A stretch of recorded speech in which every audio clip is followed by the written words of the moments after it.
We are live. Good morning, good afternoon, good day. This is Ian from the Auto Hub Show. Here we go.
General manager of Fred Dean's Kia in Atlanta.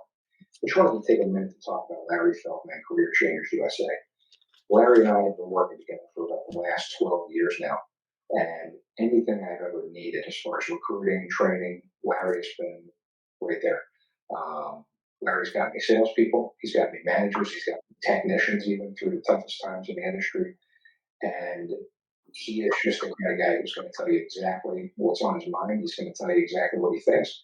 But Larry also has the expertise to back it up. When he was in the dealership world, he was a top performer, and that's really important to my staff, especially as it pertains to training. A lot of people can come in and teach out of a textbook, but Larry has real world experience dealing with customers, dealing with situations in dealerships that we go through on a daily basis and try to train on. But Larry's been through it, so he can really empathize with the people and tell you what's worked for him and maybe what way not to go. Larry is just always at a 10. I mean, his energy level is always up there. And I think people, they just love that and they feed off of it. He's not faking it. He is genuinely excited to come in and help you. He's excited to come and help grow your business. And he's one of those people who just really enjoys seeing dealers succeed and have a lot of fun at the same time. Life is about connection. Having a support system to lean on. And roads to endless possibility.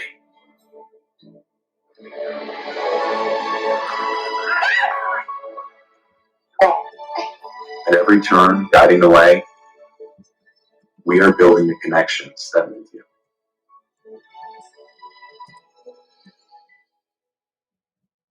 So what would your dealership feel like if your entire sales staff was literally on fire, your sales and service staff?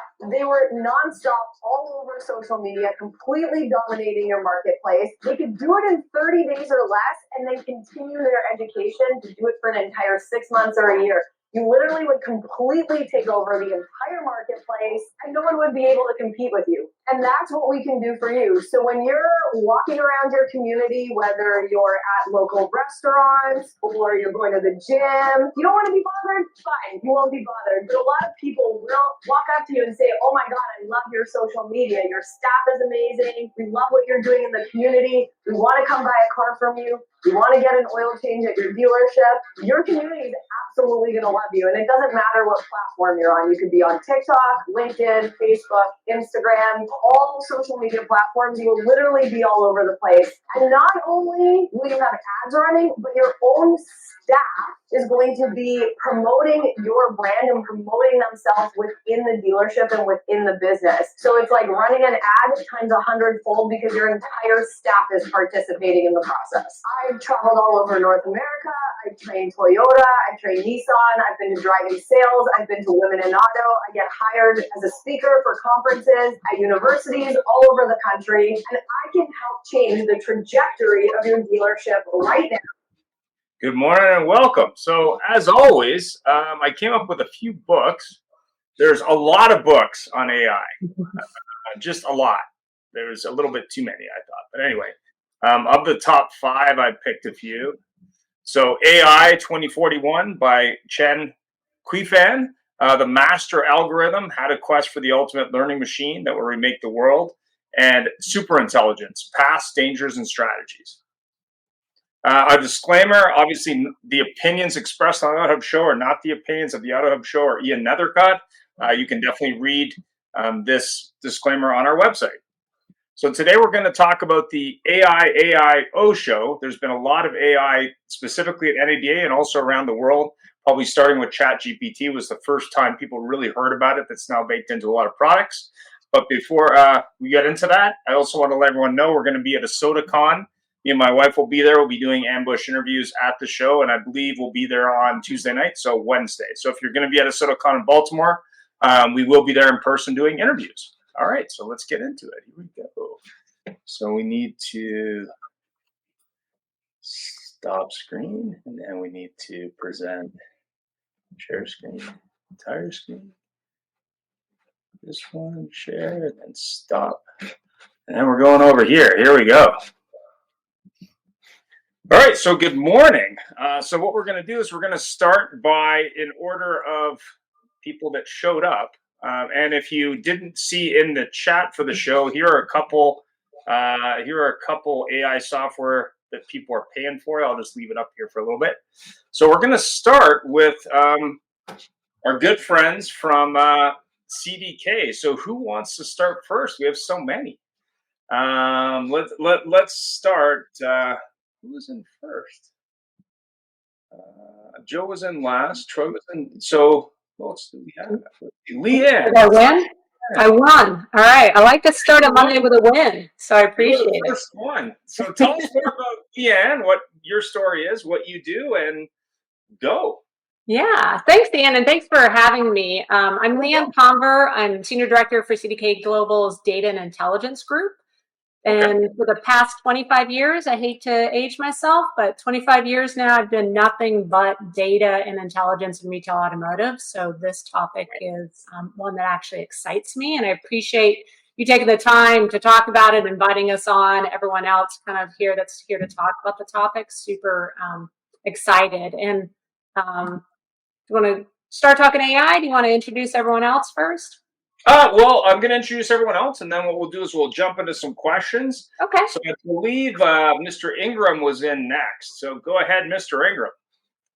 Wow, I thought I was the last guy to show up because, slacker. Car guy. Slacker. Yeah, so Joe Ingram, sales genius, come from the dealership world, now currently training dealerships. Taken several rooftops as management to 1,000 cars a month. And so I now train large dealer groups to increase their productivity and stuff with AI. And I love me some sales. Fantastic. So we also have Larry Feldman, one of our show sponsors. And of course, we have Troy Glenn. I believe Larry was the last one. So Troy, go ahead. I'm Troy. I'm the Director of Sales for Western Canada for CDK Global. And, I've been doing this for a while, and I'm glad someone out there loves me some sales because I do too. Glad to see you guys. And we do have April Simmons, who should be joining shortly. Larry, are you there? I don't know if he's there. I know he's driving today. So anyway, so let's get into it. April may join. She texted me. She said she was running a little late. So April's from Honrne Automotive Group, I believe in Arizona and New Mexico. So AI is certainly redefining how our world works in 2024, how we interact with others. How do you feel it will change? Well, April just joined, so why don't we have April introduce herself as she joins? No April, pressure. can you hear me? No pressure. Yeah. Yeah. All right. So introduce yourself to everybody. And we're talking about AI today, shockingly. I know, right? It's such the hot topic. Good morning, April Simmons with Honrne Auto Group. I'm having a little bit of technical difficulties while trying to pack to head out to a 20 group. So, but could not miss this conversation. So excited for it. Fantastic. So since you're the last one on, I believe we might have someone else as well. Larry, I think's on somewhere, but I think he's driving. And I was going to ask this question anyway, so why don't I start with you? AI is certainly redefining how the world works in 2024 and how we interact with others. How do you feel it will change the nature of work in the car business in 2024? You know, as a person who likes to consider myself an early adopter, this is one of those things that I went out, tried a couple of things, and then pulled way back hard on the reins because what I'm finding is that the promise of what AI can do and its actual reality are two different things. And what I mean by that is we forget that AI still needs it's like a toddler, right? It still needs to be told what to do. And unfortunately, us in the car business, we tend to be reactive, not necessarily the most proactive bunch. And because of that, our expectations on what it can do and what it can actually do are not exactly there. So I think it's important that we understand and communicate with one another to educate first so that we're prepared as we jump into this world of AI. But I will tell you, there are some really cool little things that I've adopted into my day-to-day that has made things more efficient for me, has made things easier for me to get to the finish line on. You know, I may even be able to simmer down on some of my notebooks by the end of the year because, you know, AI takes better notes than I ever could. So I think there's some really positive things that are out there, but I think we also have to be careful on the fact that it doesn't all integrate the way we think it is. Getting humans to, you know, do things differently than they've always done them is very difficult, very, very difficult. And so we just need to be more of the turtle approach versus the hare approach. Fantastic. Thanks for that. Leanne, I mean, I know you're on the data side, but I know at NADA this year there was a lot of AI companies out there. So what's your opinion from a data-centric side or from a CDK side? Yeah, and absolutely agree. A lot of what we look at is not AI just for the sake of AI. It's really where can we use it to implement certain problems. And from the data side, also agree. Artificial intelligence without data is just artificial. You really need that data. You need to be constantly training the model. So completely agree with everything you said. But for me, I feel like artificial intelligence is becoming so ubiquitous, right? You don't even know how it's being used. You're using it maybe without even knowing it. I think the question really is not necessarily how is it going to change, but what isn't it going to change in our space or world, right? So CDK we've been doing for 3 years now an artificial intelligence survey in the dealership. And I will tell you, when we first did it, we got kind of some blank stares, not a lot of responses. It is exponential, the amount of AI that's being used and how dealers are really being able to take advantage of it just from when we first started doing it to when we're doing it now. And then, you know, just like all of you, I go to NADA every year. I think the last 3-4 years, we were talking artificial intelligence, and it was a lot of just explaining what AI was to dealers. And I will tell you, this last NADA, I got into a conversation with one dealer on what is the best way to train like a large language model. So it is becoming ubiquitous. It's becoming everywhere in the dealership. I think it will touch everything. Maybe not car washing, but heck, you never know. I could be wrong. In 2 years from now, AI is washing our cars too, right? Thanks for that. And now we have some salespeople with some sales thoughts. Joe, what do you think about AI from a sales perspective? Okay, so I also the early adopter. Myself and another trainer on the East Coast were testing ChatGPT the first week it came out. And I'm typing something on my side. He's typing something on his side. Like, did you get the same answer? Did you get the same answer? Right? Let's just see if it's actually consistent. I do believe we have a huge opportunity in automotive to elevate our professionalism and how we interact with a customer with AI. But I believe everybody is not focusing on, how do I implement into what I have? I think the focus is more of how do I replace everything I have with a robot that does everything? And I think we're shifting it the wrong way. And so for me, I believe we have the unbelievable ability to make data smart decisions, right, through the CDK model, right? But we have the ability to make our decisions on data instead of gut feel anymore, right? And that's primarily what we always did. I don't know what's working right now, but let's change something and see if it makes us any different. But the communication experience with our customers, I believe, is where we have a huge opportunity. But it's not about anything other than, like, I believe we're going to have somebody in our dealership that's the AI person that's in the dealership, and your job is to make sure AI is doing its stuff. Just like we go, oh, we have a social media company now. Well, who's managing our AI? Who's managing to make sure that all these systems and tools are working together? And I do believe the people part is the part that we need the most of, and the people with all the experience that we have. How do we incorporate that, and how do we make it the most effective for everybody? Interesting. Yeah, I mean, there's definitely been some, I guess, some thoughts on it so far that I've heard all over the place, and I've been playing around with it for a while. There was even a trainer that I know who created a training model based on all his training with AI, which was kind of interesting. I thought that was kind of interesting. But yeah, I mean, there's definitely, and I actually watched an F&I webinar. I was going to edit some of the video from it, but it was just too long, where he was basically using AI to come up with responses to customer objections for F&I products, which that was kind of interesting use of it.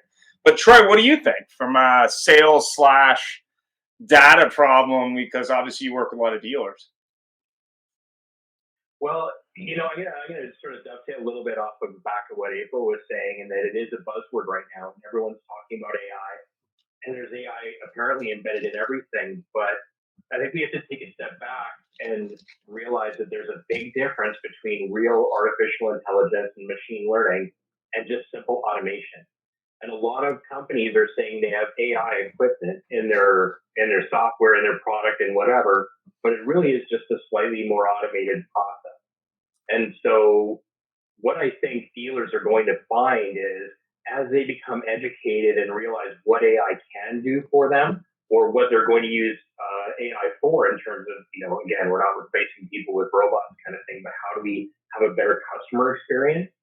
Then they'll be able to understand the difference between helping people be more efficient through automated processes and automating the things that humans don't really need to do, pick up the phone and book a service appointment, versus actual machine learning using, petabytes of training data that is acquired throughout the entire industry to come up with actual insights. And I think salespeople are going to be able to clamor on the whole I have AI situation for a little bit longer until people get caught up and they realize that it's not really AI, you're just automating a process or two. So us sales guys have to get educated pretty fast. Absolutely. We all know car dealers and OEMs are always looking for the next new thing to help them grow their business, create efficiency, and lower staff count. Is AI the silver bullet and what they're really looking for? And let's start with April on that one, since you've been trying the silver bullets. Is that the one? Yeah, it's interesting. There's no such thing as a silver bullet, and that's sales guys and vendors, and they like to come in and say, "Hey, we can solve all your problems, and let me tell you about your problems," right? And I think that's one of the things we always have to be cognizant of is, well, what is my problem? Because my problems, even within my own stores, are different, store to store to store. They're not all the same. They don't use all the same stuff. So there is no such thing as a silver bullet. What I am interested to see that I think AI really has a capability of, as we step forward, is going to be the communication. I think that will be perhaps the helpful silver bullet, is if all the vendor partners out there start to really open up and allow true integration, we will see the capability of communication in ways that we can't do today. One of the biggest pain points for any dealer is things like scheduling service appointments, but more importantly, the status updates. things like that, where they just get so busy running through the day, they don't intentionally try not to give good customer service. It's just there's a million balls in the air at any given time. And so being able to really do that, the problem is I've gone down the rabbit hole of a lot of the silver bullets, so to speak, and nobody can really do it without the human involvement, which then takes away from the ability for it to actually really do what you need it to do. It might do 70%, but we still have to participate in the other 30%. And is that feasible? Does it work within your process? And most importantly, are your people willing to change how they do things today? That's the most important aspect of it all. Oh, 100%. So let's switch to a sales point of view on that from Joe and see what you think. And then we'll go to a data piece. How's that? Go ahead. Perfect. Okay, so when I look at AI and I look at what's out there, and again, I believe anybody who works for the AI companies is going to pitch it as the silver bullet, right? And of course, we're all looking for it. Maybe it's just a bronze bullet at this point in time, right? That we can actually work with. Maybe it's a little copper, but overall, that it comes down to the fact that if you have a process, and I love the communication piece, because I can elevate what my people truly sound like and what they're putting in print to somebody else. But I keep stressing that without the human in it, you're going to be sending off stuff that doesn't make a lot of sense. A large language model that's built off of everything that's ever been printed on the internet is going to give me a much different answer. And you were poking at me earlier. I made the actual AI off of my training. So it knows what we're doing within a dealership world. And so to look at it, like let's evaluate a phone call from an actual salesperson and a prospect. But if you're doing it from all of ChatGPT's data, all of everybody's different variation of it, it's going to give you something completely off base from automotive. And so and that's where I look and say, we got to have people that are using it, that are proofing it, that are making sure that it's sending out what we want. And we need to be looking at that tiny little sliver of automotive AI, not AI all over. You mean Shakespeare isn't important in AI and automotive? Exactly. I have no clue. I don't care what Elon's take on it is right now. You know what I'm saying? It's like, no, I need to help the customer understand that we're professional, that we're somebody that's respectable, and we're gonna do business above board. And I think that's where we have the ability to do that. Fantastic. Leanne, obviously data is important, but automotive data is what you guys specialize in. Do you agree with Joe on that, or what's your take? 100%. If you couldn't see me nodding, let me say it visually. Yeah, it's absolutely true, right? Customer interactions are customer interactions, but automotive retail interactions are unique. And that whatever model you're using, whatever AI you're using, needs to really understand the automotive space, understand dealers, understand what they're looking for, understand what the customers are looking for, or it's going to fail. Because I absolutely agree. I have a hard time calling anything a silver bullet, but it definitely can help in areas. And we're talking about communications or stuff like virtual assistants. With AI, it isn't necessarily at the point now where it's going to replace workers, but it's going to enhance the functions that those workers do. For example, with our virtual assistant, we call it Ava. You can have technology that you can engage with a customer 24 hours a day, 7 days a week. So you don't need your staff to be in there 24/7. You have someone that can enhance it when they're not during working hours, right? Ava can speak 50 different languages. I don't know how many languages everyone on this call can speak. I'm maybe 2 at best, but you can have anyone that's engaging in 49. here. 49. Okay, you're very there. close. Yeah. Sorry.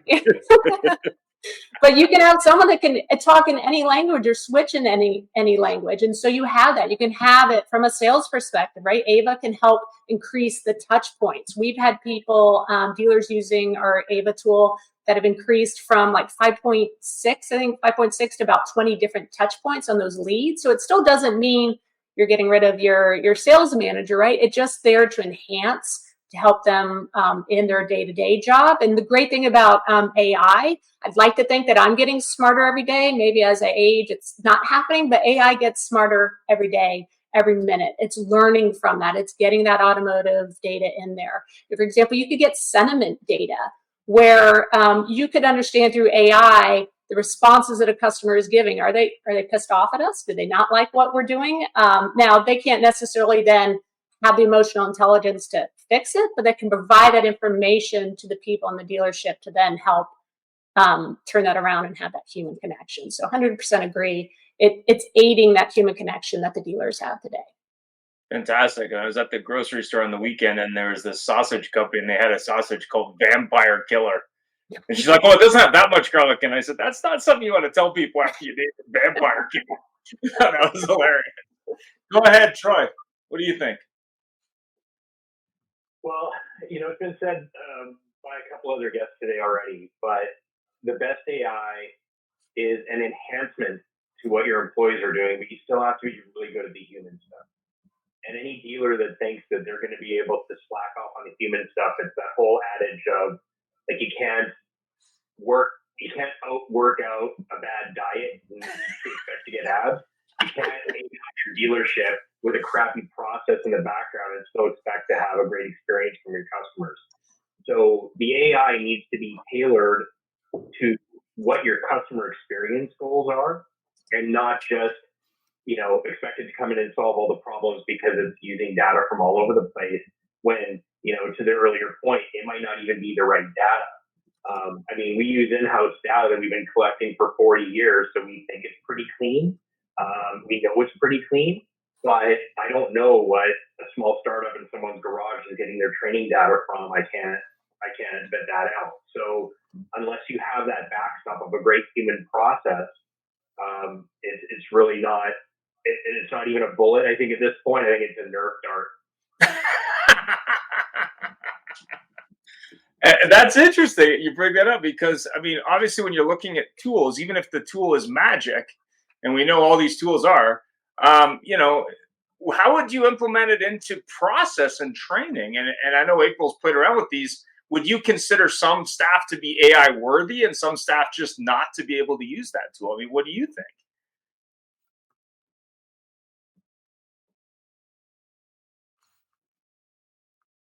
Can you hear me? Oh, there you go. Sorry about that. Yeah, no worries. I do think that there are some people that are easily adaptable, but that goes against the grain of the majority. So it's a slow moving process, because there's two different ways to get people to do things. Either you force them or you get them to drink the Kool-Aid. When we force them, I find that it's actually way more difficult to get to the finish line, and you actually do get some fallout. I've had people quit over software change, which just seems insane, but I've had it happen. And I think right now, as we're in this difficult, change of time in the car business to begin with, rocking the boat too hard may not be in our best interest. So you have to really, it's about laying a lot of groundwork ahead of time before you actually implement, so that they're prepared when it comes, and it's not as big of a change. And if you get too much pushback, then maybe it's time to pause for a minute before you actually move forward. Because otherwise, like Troy said, we have to be really cognizant of the fact that AI will not work without the people right now. It will not. Understood. Yeah. It's funny. I used to work for a company called DealerFX, and I used to train technicians and service writers on tablets and other things. And some of the service techs, like, get out of my bay. I want to talk about tablets. And it was just kind of interesting. The resistance to change was really, really sometimes confrontational. It's really interesting. And they have wrenches. Yeah, they were like, "Listen, get out of my way, dude." I got the paper and the clipboard. Like, what are you talking about? It's really interesting. You want to use tablets now? Really? Yeah, it was kind of funny. Well, but then you look at today, we've got taking videos. Oh yeah. So we have come a long way in a short period of time. Oh, yeah. We bust on ourselves and we bust on our industry, but ultimately we are adaptable. We just have to make sure the juice is worth the squeeze before we're going to try things, I think. Yeah, I was using a flip cam almost 15 years ago. So I was sending videos to people on a piece of tech that I think still works. I think I have it around here somewhere. But that was very revolutionary at the time. You plugged it in, and it's just it was a very old school compared to what can be done today. But yeah, I mean, I agree that the change is definitely there. But what does the data tell us, Leanne? I mean, what do you think from a data perspective? Talk about change. When I first started, we did data integration. We did data integration with Dealer FX. It was literally modems dialing in, and I still dream with that sound in my ears that my kids will never be aware of, but dialing into systems to be able to get data back and forth. So it is crazy the amount of technology change that the retail automotive space has adapted. So I have confidence we're going to be able to adjust to this one. But I think April touched on it, like change management is huge. This is, you have it when you're just implementing new tools, but this had the added concern from users. It sounds like we got a lot of early adopters on the phone or here where we're all jumping to use it. I love using it. I'm constantly trying new ways to use it. So that's a good thing, but you're absolutely going to have those that are a little concerned. And what does this mean for my job? How does this work? And the more that you can position it as really enhancing and learning from it. One of the examples, we have a predictive service tool, and I know a lot of dealers are, struggling with getting service technicians hired and trained. Something like predictive service can help them come up to speed quickly on what are the types of services that I should be selling to my customers. So it's really a way to help them. And if they see it that way, it's great. I'd also say the other thing you think about, two other things you think about when implementing AI, besides just AI, we've talked about a lot, is the training of the model, getting that feedback, making sure it's learning, feeding them much into it, as you can say, hey, this worked, this didn't work, and it gets smarter. And then the third thing really is if it's AI using to fix a broken process, it may not fix that broken process, right? If you already have that process, you need to understand it may highlight what's wrong with your process, but what it should do is really add on, highlight that change, and help you fix it. And when you've got that good process, just augment it from a technology perspective. Great thoughts, Joe. I mean, I know you're not the data algorithm person, but what's your thought? I'm an engineer at heart, an electrical engineer by degree that somehow, helps run dealerships. But I will tell you right now what I find in the dealership itself. What is the issue most people are going to have with AI? For one, I have an older set of experienced people that believe they know everything already, right? My team and I go into dealerships all the time to train them. And the first thing we have to do is overcome ego on whether you can teach me or not. I think the best piece, and that's why I took everything I have here and put it into a training tool, because it can be done real time. And that's where we lack a lot of times. Like we go in, we train you. Here's how you handle the objection, April, right? And April's like, I'm not getting an objection right now. And so I'm supposed to remember this, where right now we have in dealerships, I get this all day long. People text me and they're like, look, this guy used ChatGPT to write me an email. Right. And I'm like, I know, just look for the words, right? I hope this email finds you well. It was written by AI. And so, but all of a sudden we're getting emails from clients asking us, like they're like pages long of information. And they're saying, what is your discount for this? What is this, this, and this? And if you just copy and paste it into ChatGPT, you don't get an answer you can send. Right. And so the people are sitting there going, well, what do I do? And then so they'll use a tool, the tool I built, and it'll come back, but they read it as they get it. So they're learning. So you can watch that the tool gets used less as your staff develops. So it's like on the job training in the real moment. And I think that's what AI is going to offer us, regardless of where you get your information. It's going to be, I need help now, help me. And the AI has the time to do that, where my sales manager doesn't always have the chance to jump up and run into the BDC to help a BDC agent do an email, or an internet manager, things along those lines, where they can get the professionalism amped up. I mean, come on. I had a sales guy that would sell 25 cars a month for me, and he spoke 3 languages, and I don't think English was one of them. Okay. It was such a thick accent that went through, but because face to face, people knew he wasn't being malicious and he wasn't trying to put one over on them. But I would never let him send an email, and I'd never let him pick up my phones, okay? Because you lost all that communication. Where now that same person can send out an email that sounds professional by asking a tool to say, hey, can you rewrite this professionally for me, and have it go through. Fantastic. What's the best way to choose the right AI solution? And how do dealers avoid buying more technology that won't get used or implemented? And I guess April's probably the one to ask, and she's probably looked at buying some of this stuff. But go ahead. Or bought some. Yeah, I have bought some. I actually have bought some. We've bought some, we've kept some, we've bought some, we've canceled some. We've bought some, canceled at one store, but realized it would probably work in another store. But because of that, the hardest part of any of this is the onboarding. And because of that, when it fails, the amount of time that has gone into it, you can never get that time back. So I am much more slow to try things in this space without really understanding it. And in fact, I'm at a place now where, yeah, I've got 2 pages of potential, opportunities, but now, I'm going to look at it 3 times. I'm going to have 3 other people look at it. I'm going to go to stores that currently use it and try to break it. That's the kind of process I'm going to go through before we look at trying and implementing. And, we have a couple right now that we actually canceled. We made some adjustments based on feedback from us. Right. That now perhaps we can give it a go again.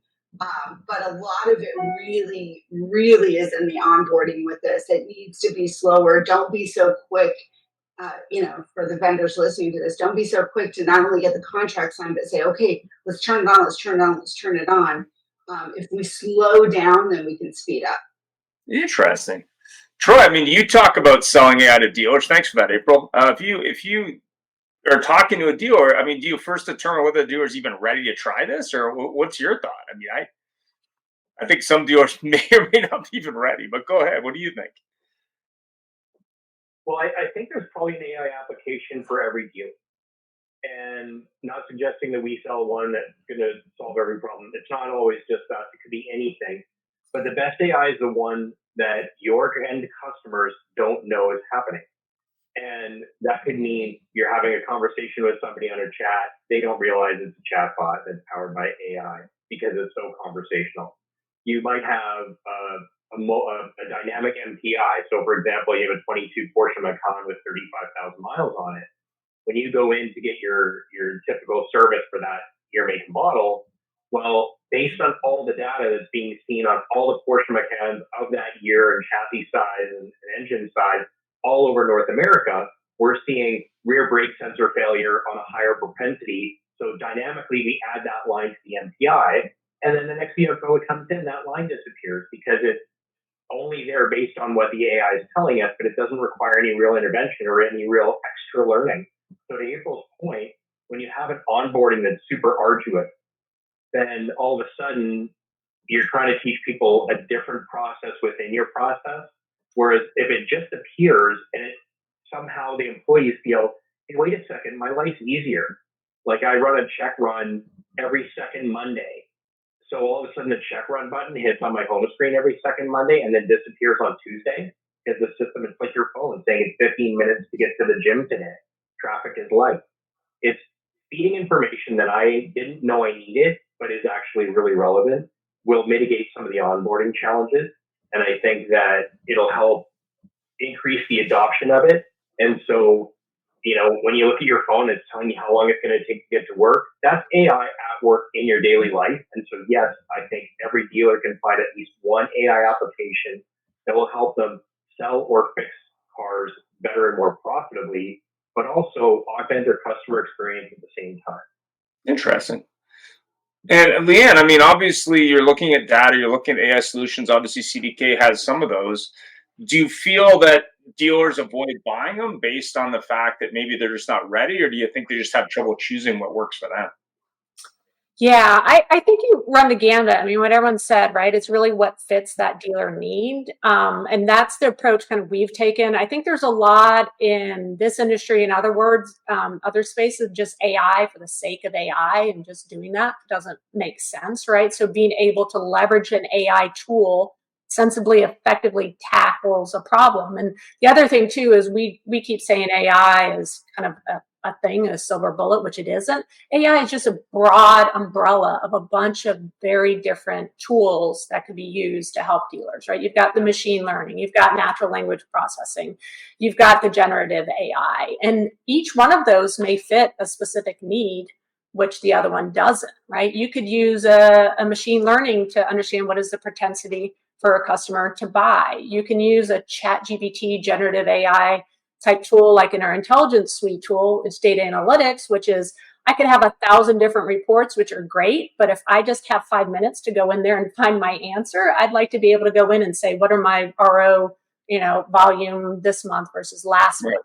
Did for it. So, right. So there's all these different ways that you can incorporate it and totally get, the pushback on making sure the AI tool, the joke I've always heard, right? The best diet you can follow is the one you actually will follow. So the best AI tool that's going to work is the one that will actually work for you. So what we've done is made sure to embed all of our artificial intelligence into the workflows that we already have, right? It's not a separate tool. The CRM, the propensity to buy model is embedded right within the CRM. To Troy's point, you may not even know it's there, and all of a sudden it pops up saying, hey, did you know this customer you might want to pay a little more attention to because of our algorithm says they're likely to buy, and this is the vehicle that they're going to be interested in. So the more you can make it just every day, so there isn't that huge onboarding issue April talked about, I think the better it's going to be able to help the dealer out. Fantastic. And just so you know, Tim Hayden wanted to be on the call, but he was in a 20 group meeting, so he couldn't be on the call. Joe Ingram, what's your thought? Should dealers just buy everything, or is there a process to it? I think the biggest thing is called, it's baby steps, right? Go back to What About Bob, the movie. We're going to do baby steps into where you're going. Where are you most comfortable? I look at the GMs and they're like, well, I keep hearing about this AI. And I go, I know, and it's really hard to spell. But they go, but what do I do? How am I supposed to get this? And I'm like, okay, guys, stop and think. If you've got an issue, every GM has either come up from fixed side of the house or the variable side of the house. It's very rare to have the person who went on both. Okay. So then where is your comfort zone? Let's start there. Do you want to set service appointments? Do you have a service BDC that needs a coach real time? Right. Then let's look at that piece. Don't look at how do I incorporate AI across my entire dealership. Baby step on your way in, right? I believe a lot of the people on the variable side, when they're looking at sales, the issue we're having right now is we have what we call our COVID salespeople. Okay, those are the people that joined during COVID when they went, it's that car or that car only, right? And then the customer was like, okay, and I'll pay over sticker, right? And the person's like, they're like, I don't know why everybody says this is so hard. Okay? And now as everybody starts flooding their lots with stuff, they're like, what do we do now? What do we do now? And the salesperson's like, well, wait, there's more than just one to point at until you have to take that one, right? So again, if that's the issue you have, then let's look at that, okay? But the biggest thing you have to say is, what is it that you can bring in that someone will actually use, okay? And one of the things that I say is always painful. Like I created for my dealers a dark psychology bot, okay? Why? Because the team goes, oh, I can go in and try to, and you can't. Chatbots aren't built to be unethical. But I played with one to get it to where it can dabble in the gray. But like I get a copy of these lists, and it says, how do I get the girl sitting next to me in the BDC to shut up and think it's her idea, right? And then I laugh and I'm like, well, I can tell you I know which BDC that is. I just don't know which agent it was that was typing it. But again, they start using it and they start thinking, and then it becomes, if it's fun for them to use and gets them an immediate result, that's where I'm going to go put it into my department. If I can go and grab, an actual phone answering service BDC that works well, sets an appointment within 2 minutes for me, and my people can get through, and half of my people don't even know it's working, great, I've done that. Right? That'll be my best implementation, is nobody even knows. But then when you look and go, I can replace reception. Oh, okay. Do we want to? Who are they going to greet when they come in? No. Right? And so you have to just look and say, how do I leverage what I'm looking at? But I think it's everybody's job to counsel with the person who's seeking it and say, let's go in. Because I'm not the one goes in, you need to buy everything right now. And we're going to be a fully automated dealership tomorrow. And it's like, it's not going to work. Well, it's funny. I talk to dealers all the time, and I talked to dealer. I think he was in like North Dakota or something. He's like, what I want to do is replace all my salespeople. I'm like, yeah, you may not want to start there. Right. The delivery process is really difficult because the AI can't open the doors. Are you going to deliver the cars, man? Right. What does that walk around look like? So we're actually almost out of time. It's been an interesting show. Final thoughts. I know April's been having some technical difficulties, so maybe she wants to start. Yeah. Yeah, apologize for being on the phone versus That's the okay. computer, It's all good. but we made it. You know, at the end of the day, I think that you have to first look at what is your biggest problem that you're trying to solve. What do we seek to solve? That's first. Then ask every person out there what they think is the best solution to solve that problem. Then schedule demos, multiple demos with multiple companies. Then test it in other places. Then get the buy-in from your team.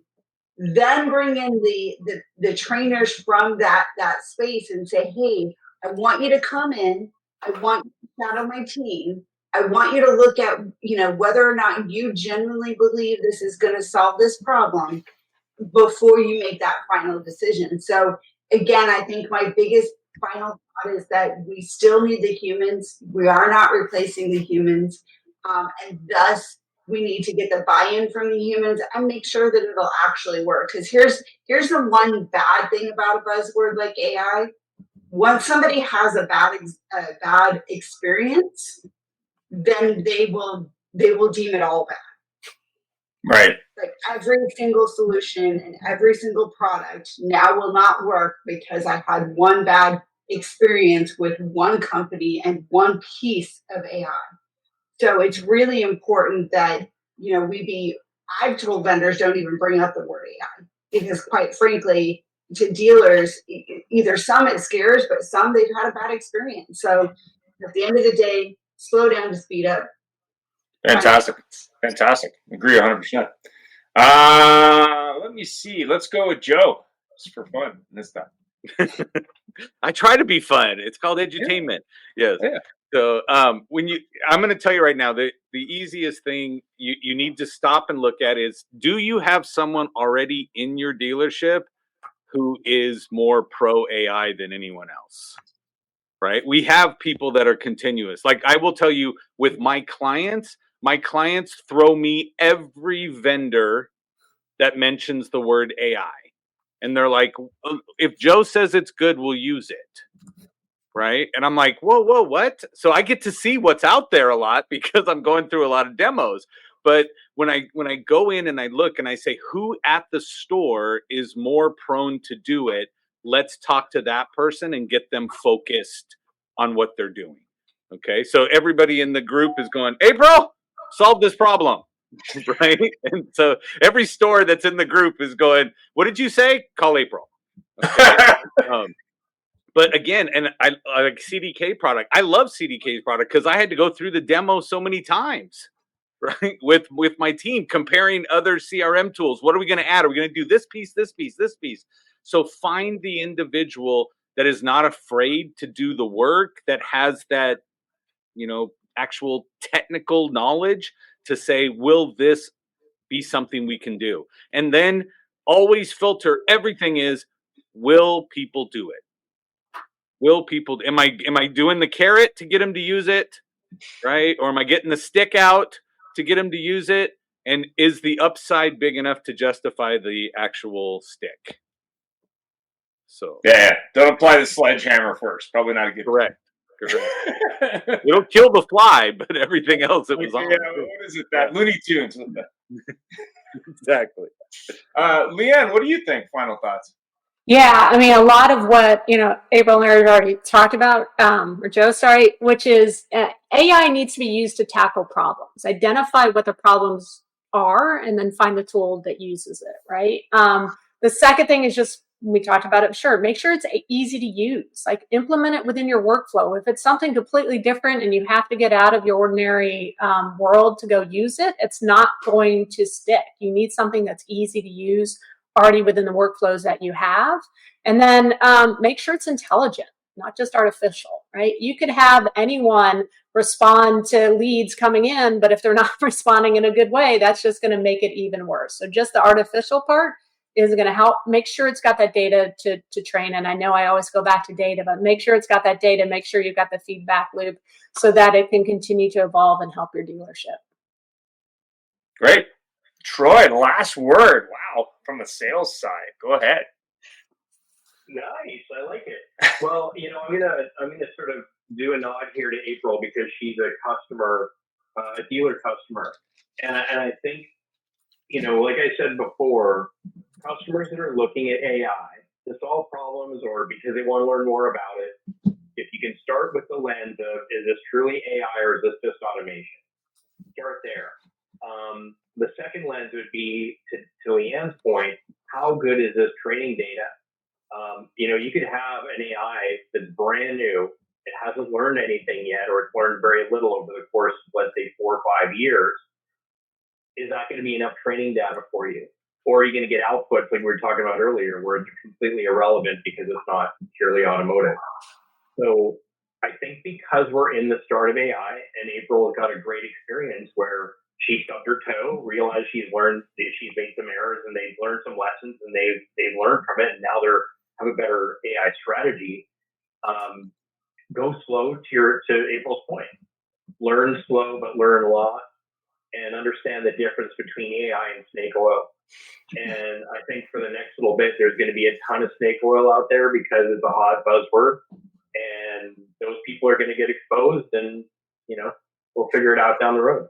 You mean low fat isn't the answer? I'm not a doctor.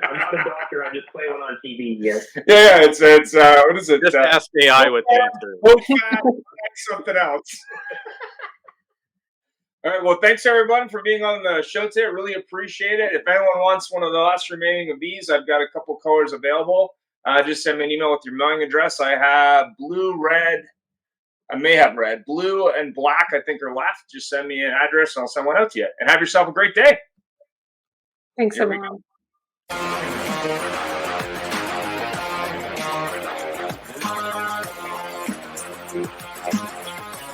Go.